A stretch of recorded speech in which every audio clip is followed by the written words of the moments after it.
Fint å se dere alle sammen. Det er fredag kveld, og det er sabbat i kveld i Israel.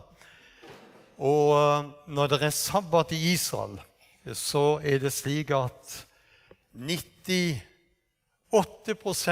om du er en troende eller ikke troende, så holder de sabbaten i Israel. Jeg vet ikke om så mange holder søndagen her på Færøyene, men går vi til Norge, så er det veldig dårlig når det gjelder å holde sabbaten, eller søndagen hellig. Jeg har med litt vann, for Jeffrey sa han likte ikke tørre predikanter, så jeg skal sørge for å fylle på litt. Bare litt praktisk. Jeg reiser jo for det norske ordet og Israel. Vil du legge på den? Der har vi den. Og vi er jo en tverrkirkelig organisasjon i Norge. Og det gjør at jeg reiser inn i alle båtlag. Jeg reiser en del i Danmark, og i mange forskjellige konfesjoner. I Sverige har vi vært nå i sommer, tatt på stor sommersevne, og så reiser jeg i Norge i de fleste konfesjoner, fra Luthersk Indremisjon, Misjonssambandet, og videre til Misjonsforbundet, pinsevenner, baptister, metodister, den evangeliske lutherske kirke, osv. osv. Så i og med at ordet Israel vi er tverrkirkelig, så har vi mange åpne dører. Du kan gå inn på vår webside, ordet Israel, der vil du lese mye. Ellers, bladet vårt, det ligger der bak. Vi har med en del til utdeling, som du gjerne må ta med deg. Det er gratis. Jeg har skrevet en del bøker gjennom årene. Jeg har et par bøker nå som er stadig trykt opp igjen og igjen. Den ene heter Israel, folket, landet og byen Jerusalem. Her får du en grei innføring i Israel i går, hva som skjer i dag, og det som ligger foran. Norge har lite å rose seg av når det gjelder jødene. Allerede på det 16. århundre så var Norge negativ til jøder. Og i 1814, når vi fikk vår første grunnlov, den andre paragrafen i vår grunnlov, vet du hva der sto? Jøder har ingen adgang til riket. Tenk på det. Det sto som paragraf 2 i vår grunnlov. Henrik Wergeland, noen kjenner det navnet, en flott forfatter. Hans far var prest, og far til Henrik Wergeland, han satt på Eidsvoll og gikk inn for den paragrafen. Mens Henrik sa til sin far, det er en skam, far, sa han, hva du har vært med å vedta. Og Henrik Wergeland kjempet mot den paragrafen. Han døde noen år før den ble opphevet. Den ble opphevet i 1851. Når det gjelder Norge, så vet du, i og med at vi hadde en grunnlov som sa jøder har ikke adgang til riket. Vet du hva som skjedde 9 år etterpå, i 1823? Hva skjedde da? 1814 og grunnlov, 9 år senere, 1823. Da var Norge konkurs. Hvem var det som kom og hjalp Norge fra å gå konkurs? Det var 2 danske finansfolk i København. Jeg skriver om det her i boka. De kom og berget Norge. Og så vet du, det er så mye snakk om boykott. Jeg har 10 sider i den boka der om alt. Hele verden er avhengig av Israel. 10-11 sider. Alt det hele verden er avhengig av. Så hvis Israel hadde sagt, nå boykotter vi Norge, ikke bare appelsiner. Sykehusene vil ha problemer. Militæret vil ha problemer. Alle datamaskiner, 99% av de, har en prosessor som Israel har patent på. Så du kan lese mer om det. Den boka, den er billig, koster bare 100 danske eller 100 færøyske. Så den kunne tatt mye mer, og den er veldig lett å lese. Jeg skriver ikke tungt. Jeg ga ut en bok for noen år siden, Islam viser ansikt. Og når det gjelder islam, så vet du at denne religionen er en religion som er inspirert ikke fra himmelen, men fra avgrunnen. Islam er en religion som vi ser i dag får mer og mer innflytelse, og jeg skal komme litt mer inn på det. Men du skal være klar over den dagen Jesus kommer og henter menigheten, som vi skal se litt på søndag kveld. Når den frelste skare blir hentet hjem, hvilken religion blir den dominerende på jord? Det blir islam. 7. oktober, angrepet som Israel opplevde, det blir bare en forsmak på hva denne jord kommer til å oppleve når menigheten blir borte. Jeg har også en del i denne boka. Det er veldig glad i muslimer. La meg understreke det. Jeg har venner blant muslimer. Jeg har pastorer som har vært ivrige i islam, men som i dag er frelst og er pastor i menigheter i Norge og gjør en kjempeinnsats. Men her er det religionen islam jeg setter fokus på. Og så vil jeg si til deg, og det skal du jakte på. Jeg tar opp her hvilket nært forhold det blir imellom antikrist og islam. Det bør du gi akt på. Så denne boka er også veldig lettlest. Du får også den for 100 danske. Så 200, så får du de begge to. Så det var litt reklame. Skal ikke si mer om det. Ellers så vil jeg bare beundre dere som har stått på og ordnet denne møtesalen her. Vi bør gi dem en god klapp hva de har gjort. Utrolig.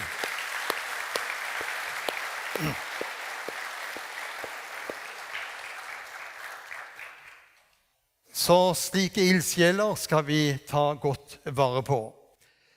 Unni og meg, vi har vært gift nå i 49 år. Og vi har hatt mye med ektepar å gjøre opp igjennom. Og det er av og til med Unni vi sitter og samtaler, og vi kan diskutere en del ting, men jeg får alltid det siste ordet. Vet du hva det er? Ja vel. Er ikke det bra? Når jeg reiser sånn som jeg gjør rundt i både Norge, Danmark og Sverige, jeg har også møtt det her på Færøyene, så er det en del eldre, spesielt eldre damer som kommer og sier, jeg hører mye på deg på YouTube.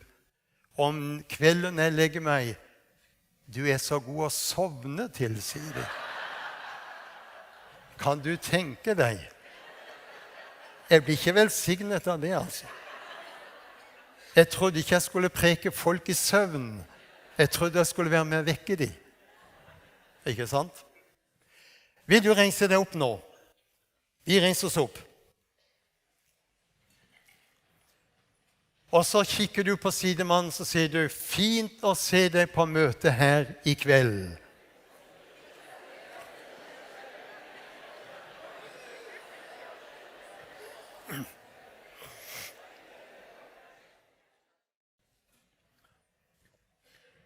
Temaet som vi skal løfte frem i kveld, det har overskriften Israel og verdens nasjoner.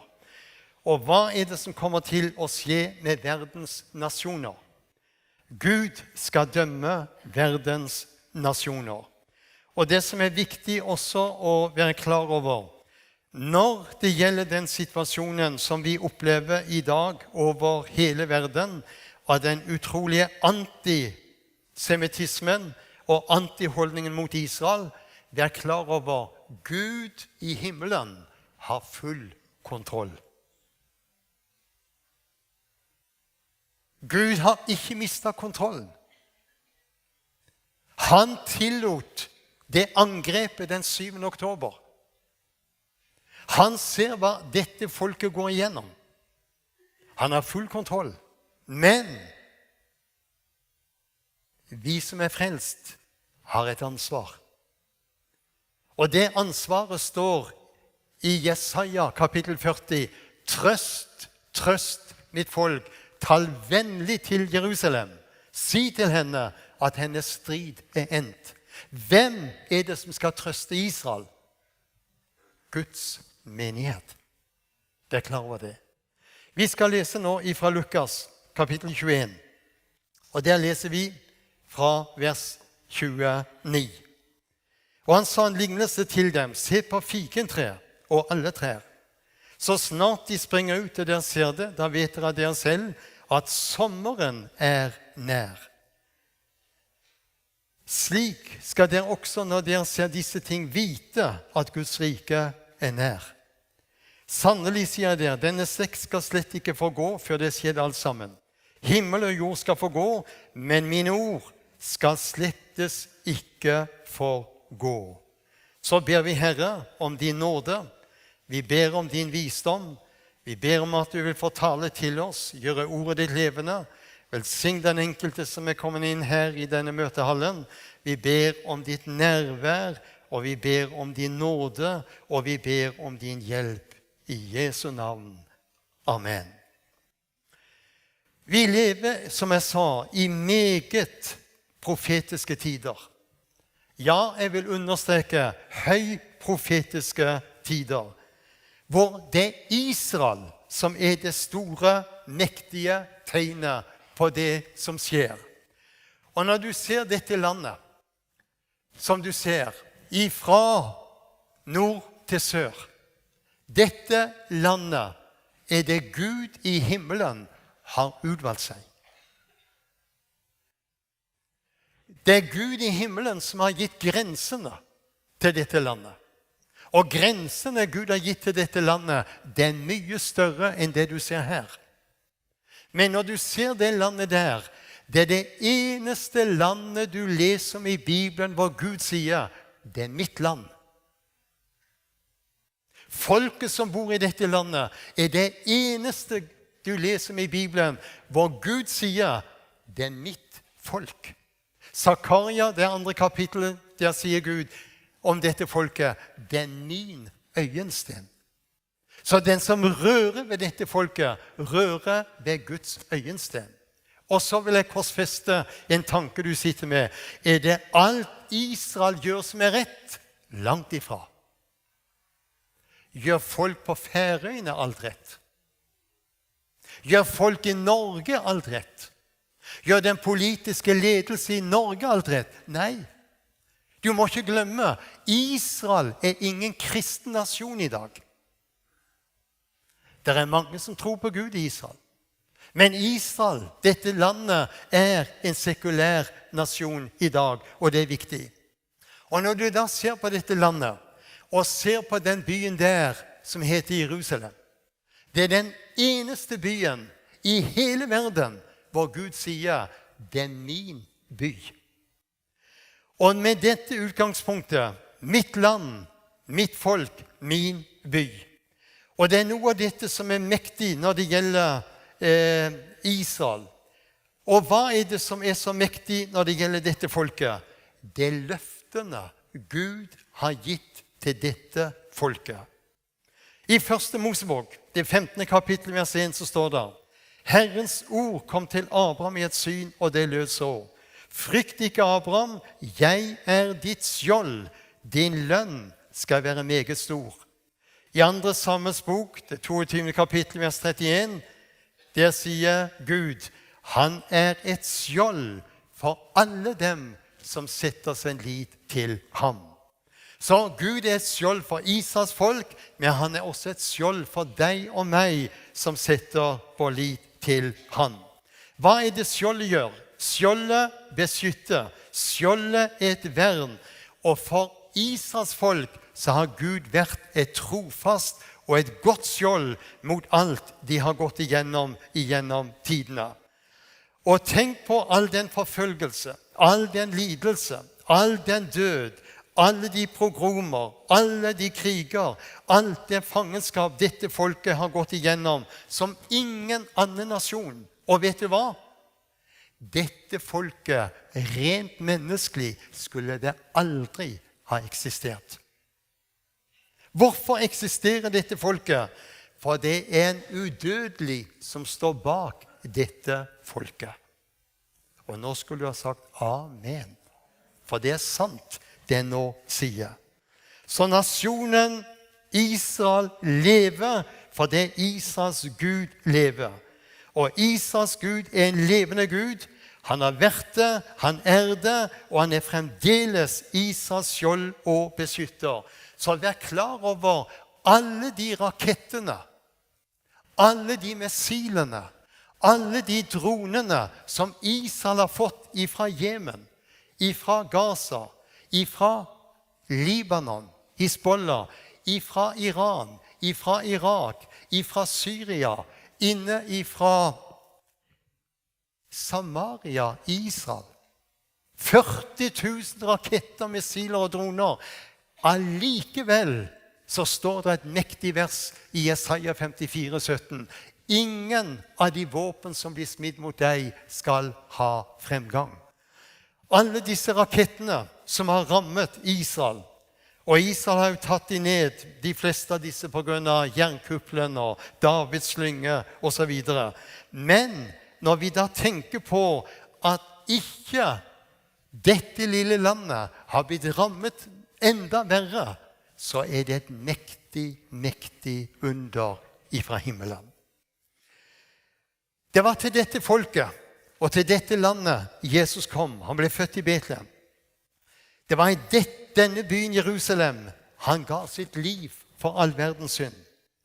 Det var i denne byen han ble reist opp ifra graven. Det var i denne byen han står på Oljeberget, Kristi himmelfartsdag, løfter hendene og velsigner, og han ble hentet hjem, og så kommer englerøsten. Han skal komme igjen på samme måten.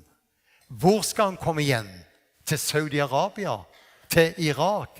Til Iran? Nei, han skal komme tilbake til byen Jerusalem. Da er det viktig at du er klar over, når det gjelder da dette folket, så har vi en motstander, djevelen. Hva er det djevelen ønsker? Han ønsker at alt skal ødelegges for dette folket og for dette landet. Det vi opplever i dag ifra Gaza, og det presset Israel står i, det er en åndskamp som mørkets fyrste arrangerer. Og langt på vei så lykkes han med å lage en enorm tsunami av forakt og hån og forfølgelse og forakt mot dette folket fra verdens nasjoner. Så jeg vil understreke, verden står i gjeld og takknemlighet til dette folket. Tenk på hva dette folket har betydd for hele verden.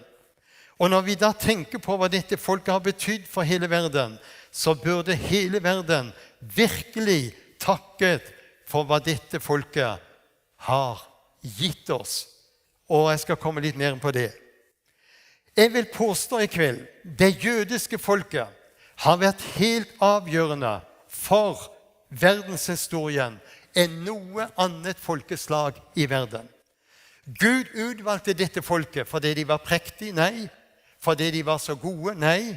Men Gud utvalgte dette folket fordi det er de minste og de svakeste av alle folk på jorden. Men dette lille, svake folket har fremstått som et av de sterkeste, men også mest sårbare folk i verden. Dette folket har stått i fare for å bli utryddet mange ganger, men overlevd og vist en stor utholdenhet midt i de store lidelser og prøvelser. Det er ikke noe annet folk som har kjent og opplevd Guds hellighet, Guds nærvær og herlighet, og samtidig er det ikke noe annet folk som har opplevd smerten, sorgen, fortvilelsen over Guds forlattheten og alt de har gått igjennom. Så jødene som folk er en stor gåte. Det er et mektig mysterium for hele verden som verden har vanskelig for å fatte. Og da vil jeg si til deg, hva plan hadde Gud med dette folket? Jo, det står i 2. Mosebok, det 19. kapittel, vers 6. Hva sier Gud til Moses når det gjaldt dette folket? Det skal være et kongerike av prester for meg, et hellig folk. Dette er ordene, sa Gud til at Moses skulle tale til Israels barn. Åpenbaringsboken 1,6 sier, du gjorde oss til kongerike, til prester for Gud sin far. Han bær æren og makten i all evighet. Og da vil jeg si til deg, hva er det vi har fra dette folket? Er du klar over dette folket har gitt oss Bibelen? Bibelen er en jødisk bok, skreven av jøder til jøder. Hva var det vi hadde? Ingenting. Hva sier Romerbrevet 9? Vi var en vill oljekvist som er podet inn og fått del i dette. Så dette folket har gitt oss profetene. Det har gitt oss apostlene. Løftene, håpet, framtiden, etikken, moralen, kunsten, high-tech og så videre, og så videre. Alt har vi ifra dette folket. I stedet for å takke dette folket for hvilken kamp de har stått i siden staten ble gjenopprettet, har dette folket stått i kampen mot islam i 77 år. Og hvis Israel skulle falle, så ville Europa og hele verden falle. Men Israel skal ikke falle. Amen. Når du ser på verdenssituasjonen, så er det viktig at du er klar over de store endetidsbegivenhetene, de er knyttet til Midtøsten. Der skal Gog-krigen utkjempes. Der skal det store Harmageddonslaget stå. Og djevelen gjør alt han kan i dag for å hindre at Guds plan skal gjennomføres. Så når du ser på verdenskartet, vær klar over hele verdens oppmerksomhet er rettet mot Midtøsten. Og da er det viktig at du er klar over, når det gjelder Midtøsten, så må du ha det veldig tydelig og klart for deg. Det er Gud i himmelen som har en tydelig plan med dette området. Og Guds plan, det skal gjennomføres etter som han har bestemt. Tenk på hva Israel har maktet i disse snart 2 årene. De har knekt Hamas. De er ikke tilintetgjort. De har knekt Hizbollah.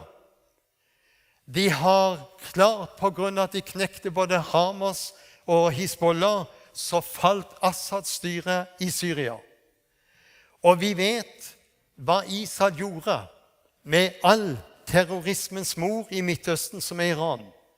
Og Israel kom druserne til unnsetning, druserne i Syria, og de kristne, de ble massakrert, flere tusen. Vi snakker om 5000 som ble massakrert. Verden løftet ikke en finger, men Israel var de som kom druserne og de kristne der inne i Syria til hjelp i månedsskiftet juni-juli.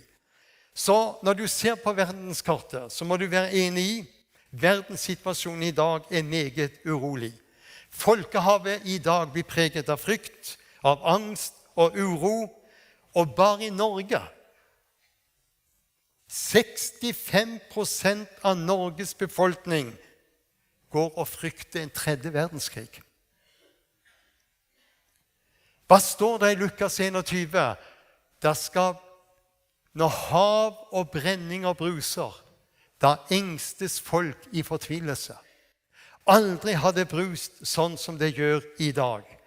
Og da vil jeg si til deg og meg, en av grunnene til at verdenssituasjonen er så urolig i dag, heter Israel.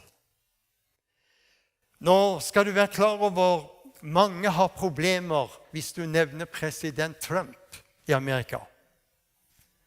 Da går rullegardinen ned.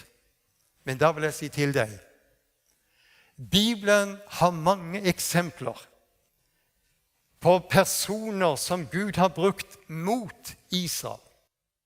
Han brukte en farao. Senere brukte han Amalek. Senere brukte han Herodes. Og i nyere tid så tillot Gud en Hitler å ta liv av 6 millioner jøder. Men så leser vi om en mektig konge som Gud brukte for Israel, og det er kong Kyros. Og kong Kyros, han var jo konge i det gamle persiske riket. Og når jeg snakker med persere, altså iranere, og jeg nevner Kyros, da lyser de opp. Det er en glorie når du nevner Kyros. Og når det gjelder Kyros, så må du være klar over 150 år før denne kongen ble født. Legg merke til det. 150 år før kong Kyros ble født. Du leser om han i Esras bok, men i Jesaja 44, vers 28, så står det, det er Gud som sier, det er jeg som sier om Kyros, han er min hyrde. Han skal fullføre alt som er meg til behag. Han skal si til Jerusalem, du skal bygges opp igjen, og til tempelet, du skal bli grunnlagt.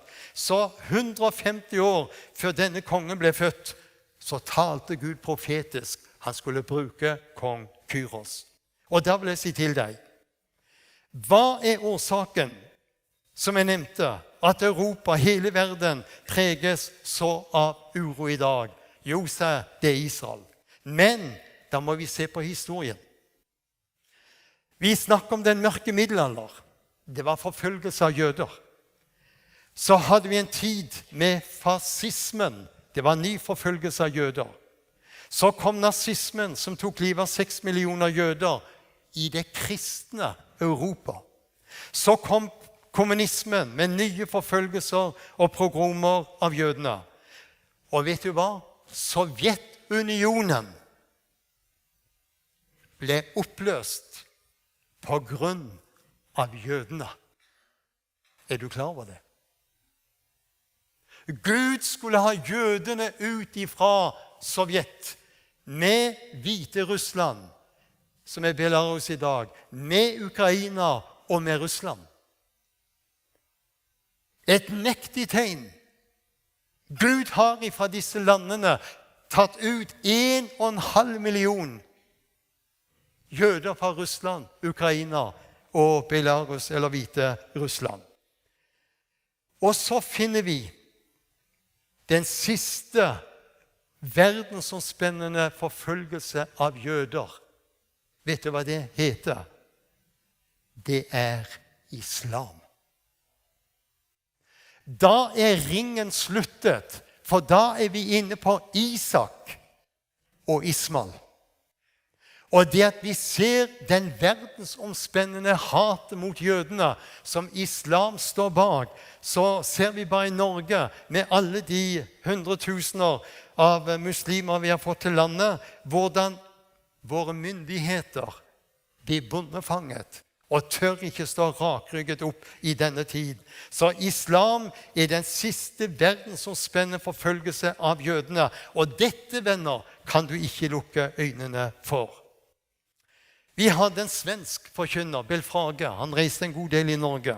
Han døde ut på slutten av 1970-tallet. Og denne Belfrage, han reiste under siste verdenskrig rundt i Sverige. Og vet du hva han talte om? Tyskland kommer til å tape krigen. Og når han reiste rundt og talte det at Tyskland kommer til å tape krigen, så var det svenske eller norske kjente pinseforkynnere som reiste ned til Sverige og sa, Belfrage, du tar feil. Tyskland går frem over hele Europa, og du sier de kommer til å tape. Ja, sa han. De kommer til å tape. Denne krigen blir ikke langvarig. Og så sa han, når krigen er over, så skal Tyskland bli delt. Og så vil det gå noen 10 år. Men så skal Tyskland bli forent og samlet igjen. Da nærmer vi oss at Jesus skal komme igjen. Nå er det over 30 år siden at Tyskland ble gjenforent. Og tenk på det når det gjelder Sverige. Mange mener at Sverige var nøytralt under krigen. Og jeg måtte si, jeg var nede i Sverige og talte på et stort stevne blant pinsevennene i Israels stevne oppe i Värnamo, med 800-900 mennesker til stede. Og så sier jeg til de svenske pinsevenner, det var folk fra alle konfesjoner. Dere klar over seg at det var Sverige som holdt krigen, siste verdenskrig, i gang nesten 2 år lenger enn den hadde trengt? Og de kikket med store øyne. Hva var det som Sverige gjorde? Det var Sverige som forsynte den tyske krigsmaskinen med jernmalm. Du klar over at det var de svenske jernbanevognene som fraktet jøder til konsentrasjonsleirene i Polen og i Tyskland? Og hør, hva var det Sverige fikk i betaling for disse mektige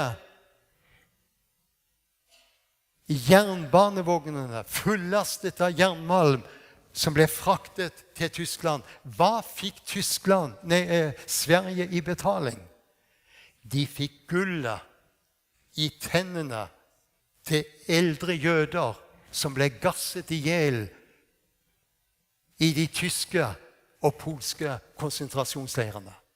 Dette gullet ble smeltet om til gullbarer, og det ligger i dag i den svenske Riksbank i Stockholm. Det er ingen hyggelig attest når det gjelder Sverige. Og da er det viktig også å være klar over, og jeg minte når jeg var der nede i Sverige, i 2014, da gjorde Sverige noe, den sosialistiske regjeringen. De anerkjente en palestinsk stat. Hva gjorde Israel da? Israel brøt forbindelse med Sverige, og det var en isfront mellom Sverige og Israel i 8 år. I 2022 ble det en ny regjering i Sverige. Det første den nye borgerlige regjeringen gjorde, det var vi vil ha et godt forhold til Israel. Og så åpnet de favnen, og i dag er det et nært forhold. Derfor vil jeg si til deg, når det gjelder denne tiden vi i dag er inne i, så skjedde det noe den 7. oktober i 23, som hele verden ble vitne til. Det var et av de mest ondskapsfulle, barbariske angrep på Israel siden holocaust. Over 1200 personer ble drept, de fleste sivile og uskyldige. 3000 personer ble lemlestet i angrepet. Og dokumentarene, bevisene på dette barbariet er mange, hvor hele familier ble halshugget og mishandlet og satt fyr på. Og 251 gisler, noen døde, de fleste levende, ble ført inn i Gaza. Skal du høre? Blant de 251 gislene var det 48 amerikanske jøder. Hva skjedde? USAs president Biden, han lenet seg bare litt tilbake, han gjorde ingenting. Det første Biden skulle ha gjort, han skulle ha slått i bordet, trampet i gulvet og sagt, sett gislene fri. Fordi han ikke gjorde noe, så slappet verdenslederne, Europas politiske ledere, de slappet av og gjorde ingen verdens ting, mens de skulle ha reist. Og vet du hva holdningen fra vestens nasjoner mot Israel var? Ja, det er beklagelig det Israel opplever, men de har sikkert fortjent det. Men verdens nasjoner glemte en viktig avgjørende ting. De glemte Israels Gud. For Israels Gud, han hverken sover eller slumrer. Og Guds løfte til sitt jordiske folk, det står for alle tider fast. Og folket er tilbake i landet i tråd med Guds løfter. Og når verdens nasjoner sto og så hva Israel gikk igjennom, og de fleste tenkte, nå går dette landet og folket under. Men de glemte at Israels Gud, han står bak dette folket. Jødene hadde hatt 1,5 år med store indre stridigheter. Så denne 7. oktober, den forente og forsonte folket, og de reiste seg som en nasjon mot denne ondskapen. Ungdommen møtte opp og tok ansvar. Det var som løver mot den militante islamsk inspirerte ondskap og mørkes krefter. Og så vil jeg si til deg, det at Europa opplever uroligheter og frykt, svaret er Israel. Hvordan verden har løftet så feil på dette folket og på dette landet. Gud våker over både folket og landet. Og tenk når det gjelder Norge. Kommer mer inn på det. Tenk på Norge. Hvilken tragedie.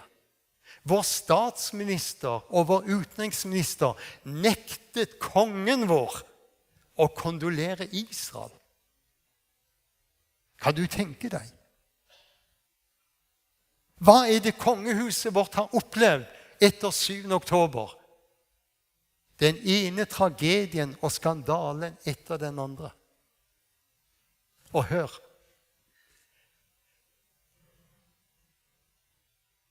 Men vårt kongehus kondolerte når Irans president ramlet ned i dette helikopteret og døde. Og Irans daværende president, han hadde tatt livet av 30 000 uskyldige mennesker. Og han ble kalt for bøddelen ifra Teheran. Da var det greit at kongen sendte kondolanser ifra Norge. Skjønner du dårskapen?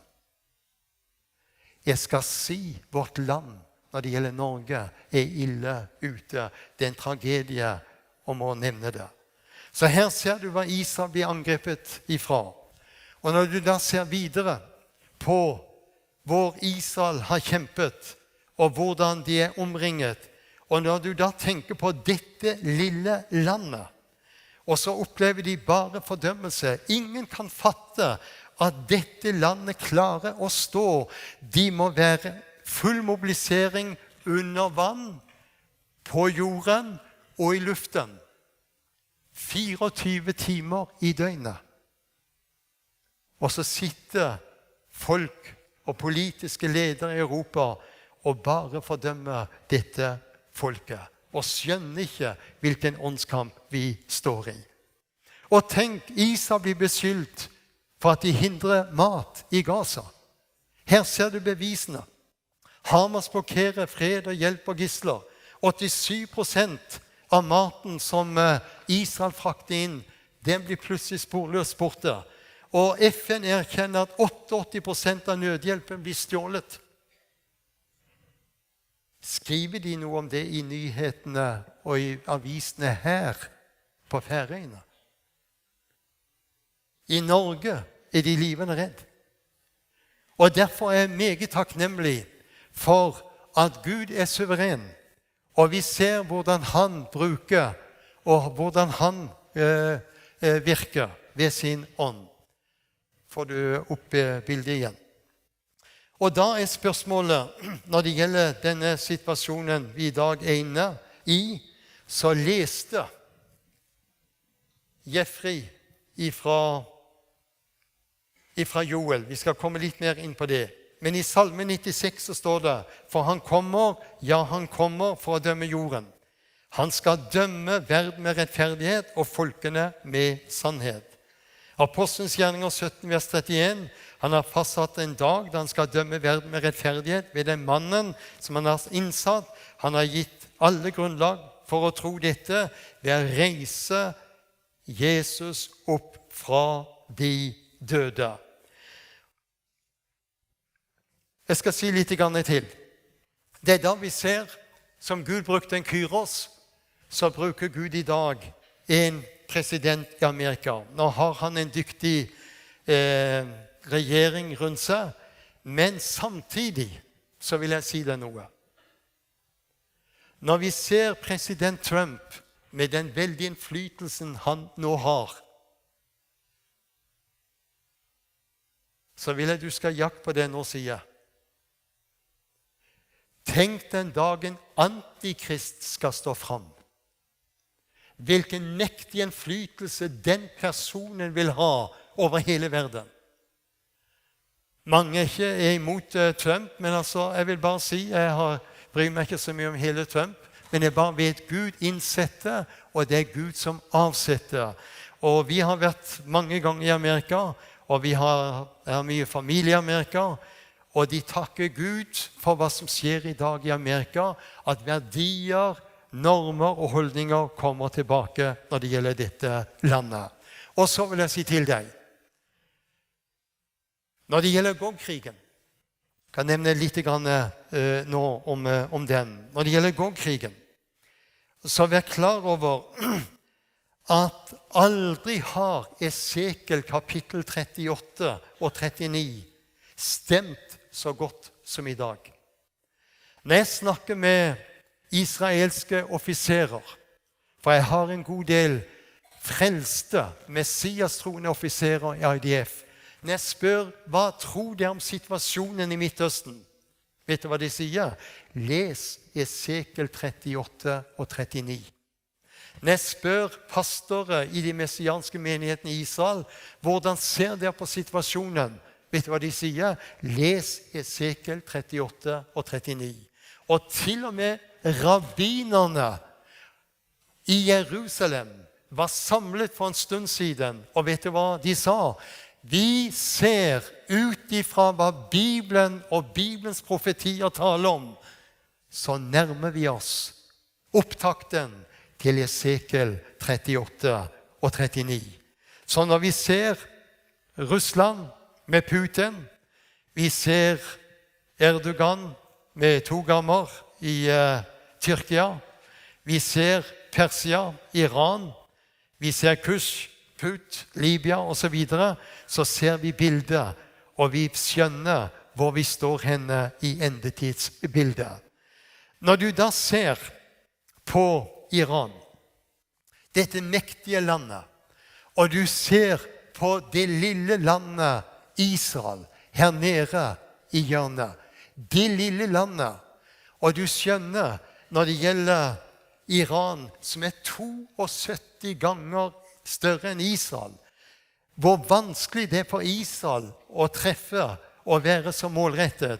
Og når det gjelder Iran, hvor lett det er å treffe og såre og skade og gjøre stor ødeleggelse når det gjelder Israel. Derfor er jeg veldig glad for en ting. Du ser himmelens Gud, han våker, og slangen, han har tapt.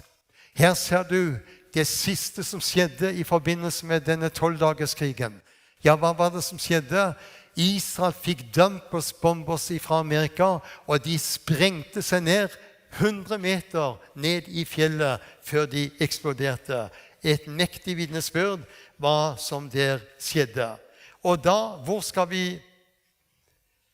hvor er det Israel passer inn når det gjelder det som skjer? Jo, det med Gog-krigen, det ligger veldig tett opp i dagen. Jeg skal la noe av dette ligge, og så vil jeg si til deg, det er viktig at du er klar over. Det er himmelens Gud som skal dømme nasjonene. Det er han som skal dømme nasjonene. Og når du leser i Matteus 25, når Jesus kommer og skal dømme nasjonene, hva skal nasjonene dømmes etter?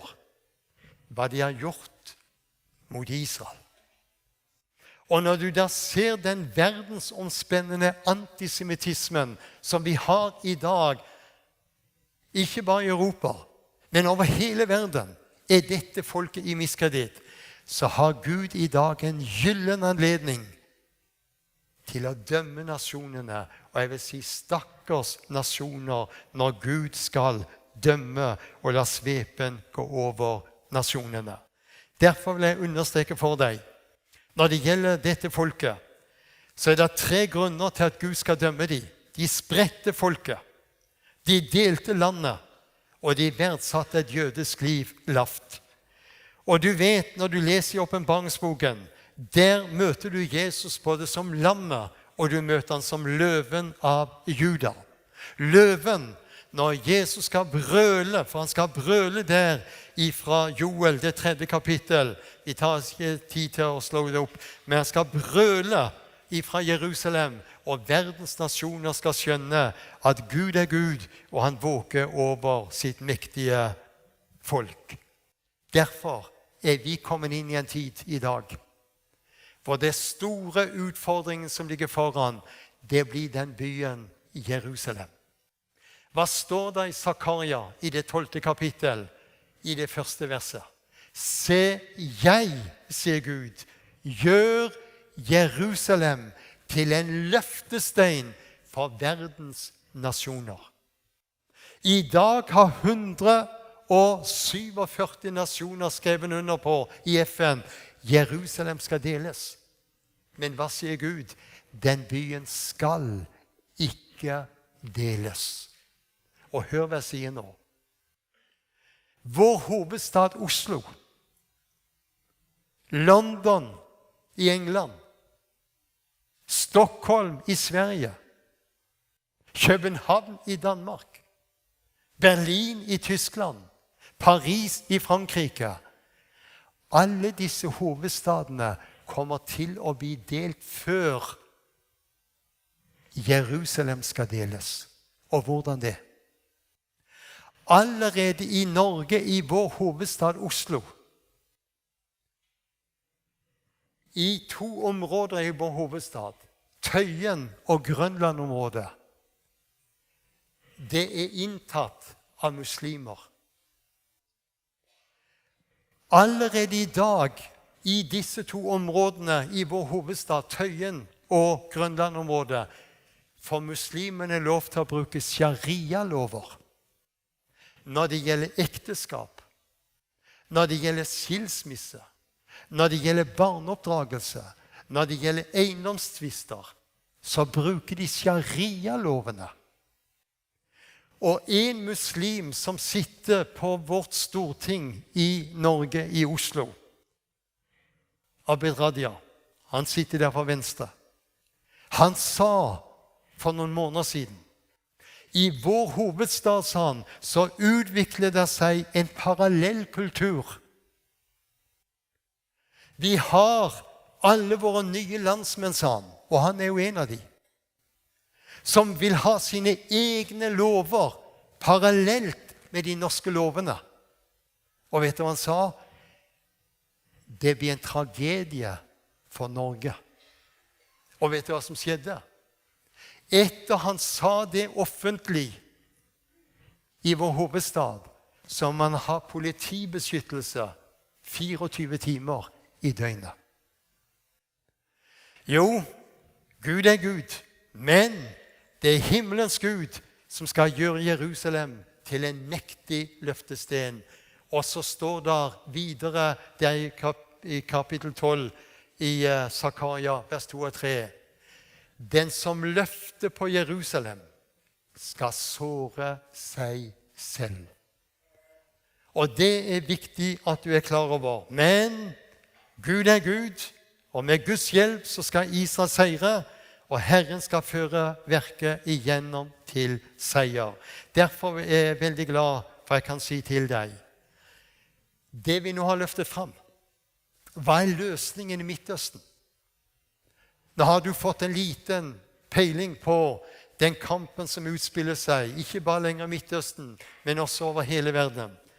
Løsningen i Midtøsten, det er Jesus. Det som skjedde der i Jerusalem, på det midterste kors, der sonte han all verdens synd. Der betalte han for din og min misgjerning. Og der på Golgata kors så gjorde han de 2 til 1, både jøde og hedning. Der rev han ned gjerdet som skilte de. Der drepte han fiendskapet, og så kom Jesus og forkynte fred. Hva er det vi opplever i dag i Midtøsten? I mange av de arabiske landene, mange av de andre muslimske landene, så er det stille vekkelser. Jesus åpenbarer seg i drømmer. Han åpenbarer seg i syner. Og vet du hva som skjedde på Gaza? 3 måneder etter Israel gikk inn på Gaza og satte i gang krigen. En natt så åpenbarte Jesus seg i drømmer og i syner. Og den natten så ble 200 arabere på Gaza sto fram og sa: vi har møtt Messias, vi tror på Messias, vi har sagt farvel til islam. Og en av disse Hamas-terroristene, han ble også frelst og overga seg til Israel. Halleluja. Så Gud virker. Han er Gud, og han skal føre sitt verk igjennom til seier. Men jeg vil si til deg, vi lever i så høyprofetiske tider. Vi er så nær den dagen Jesus skal komme igjen, at jeg vil si til deg, det er ikke tid til å sove, det er tid nå til å være fullt våken. Er du klar nå? Hvis Jesus skulle komme i kveld, er du reiseklar? Har du saken din i orden? Har du billetten? Har du tatt imot Jesus? Han står her med en åpen favn. La oss be. Vi takker deg, Jesus, for du skal komme igjen. Og vi gleder oss over, Herre, det løftet du gav, at du skal komme igjen. Nå ber jeg, Herre, at du vil se til den enkelte som har vært her inne i denne kveldsstund. Du kjenner hjertene. Senk et hellig alvor nedover, at vi forstår hva den profetiske klokke varsler. Du ber oss, Herre, i denne tid om å være fullt våken. Du ber oss, Herre, om ikke å sove, men være fullt våken, og først og fremst være med i bønn. Og vi ber, Herre, for Færøyene. Vi ber for at du igjen vil sette ned en vekkende vind over disse øyer. Vi takker deg for alle de som er frelst, alle menighetene, kirkene, bedehusene, alt det flotte kristne arbeid som drives på disse øyene. Men du ser dere de som ber for sine som enda ikke er frelst. Vi ber for bønnebarna i kveld. Tal til bønnebarna. La de skjønne det er tid til å søke deg. Velsign du, Herre, de 2 flotte leirene som er med ungdom nå på disse øyene. La ungdommen virkelig få glede seg og fryde seg og oppleve deg. Og så ber vi for oss som har vært samlet her i denne kveldsstund. Gi nåde, Herre, at du igjen vil vekke en hellig lengsel, så vi kjenner nød, en hjertenød, for at mennesker må bli frelst. Herre, hjelp oss til å ta noen hellige bestemmelser i kveld. Amen. Skal vi være litt i bønn? For musikkvenner, de kommer frem. Når vi er nå i bønn, så vet du med deg selv. Du er kommet inn her i denne store møtehallen, og vi er mange hundre samlet i kveld. Vær klar over, Jesus, han ser akkurat deg. Han ser hvordan du har det. Og han ønsker at du skal leve helhjertet og tent i brann for han. Og av og til så er det viktig, når du har vært på et møte som i kveld, og lyttet til den profetiske siden av Guds ord, så er det viktig at det skaper reaksjon, at du tar noen hellige bestemmelser. Du vet med deg selv, er det lenge siden du har åpnet Bibelen, så har du navnet, men du har mistet livet. Men i kveld står Jesus og sier, jeg vil igjen ta meg av deg. I kveld har vi en nådens anledning til å si Jesus. Det gjelder ikke kona mi, ektefellen, det gjelder meg. Det gjelder ikke presten eller pastoren, men det gjelder meg. Det gjelder ikke sidemannen i kveld, men det gjelder meg. Jesus, sett du mitt liv i brann for deg. La denne kvelden i kveld bli en merkekveld i livet mitt. Skal vi senke blikket og lukke øynene? Og så vil jeg spørre, sitter du med oss nå og kjenner, det ville være godt om de ba for meg, så skal vi gjøre det. Kan du løfte din hånd, du som kjenner, be for meg i kveld. Gud signe dere. Det er hender som løftes. Herren ser, han vil komme nær. Han vet om din situasjon. Og jeg vet det er litt å sitte og tenke, nei, jeg tør ikke løfte hånda. Nei, Herren ser til hjertet ditt. Han ser hvordan du har det. Og han kan gjøre noe i ditt liv i kveld. Men nå skal jeg være veldig konkret. Du som har noen du ber for i kveld, løft hånda di, så skal vi be konkret for bønnebarna. Løft hånda di høyt, du som har bønnebarn. Noen du ber for. Skal vi være bedende i kveld at Gud virkelig skal bryte igjennom? Skal vi reise oss opp nå? Jeg tror det er mange flere som har bønnebarn. Vær fremodig med hånda di. Nå reiser vi oss opp. Og så ber vi nå konkret for bønnebarna. Og etterpå så gjør vi det slik at du som ønsker forbønn, du er velkommen til å søke fram. Her er veiledere som kommer fram og er ved å betjene. Og så er det et flott samtalerom inne forbi her som du er velkommen til å gå inn i. Herre, jeg ber for de løftede hender. Du så, Herre, de som ba for sine og ber for sine. Vi ber, Herre, at det skal bli et gjennombrudd, at mange skal få se at bønnebarna kommer og søker deg til frelse. Hjelp oss, Herre, at ikke vi lar hendene synke i avmakt og mismod, men du vil tenne oss på ny for at du kan gripe inn på underfullt vis. Tal til bønnebarna i kveld. Velsign mor og far som er med og kjemper for sine, at de skal få se mens de lever, at de kommer og søker deg. Det ber vi om i Jesu navn. Amen. Nå synger de, og så er du velkommen til å søke fram. Gud velsigne deg. Ta en bestemmelse, ta gjerne med inn, og så kommer du fram. Og vil du gå rett inn i bønnerommet, så kan du det. Gud velsigne deg. Nå står vi i bønn, og så synger våre venner.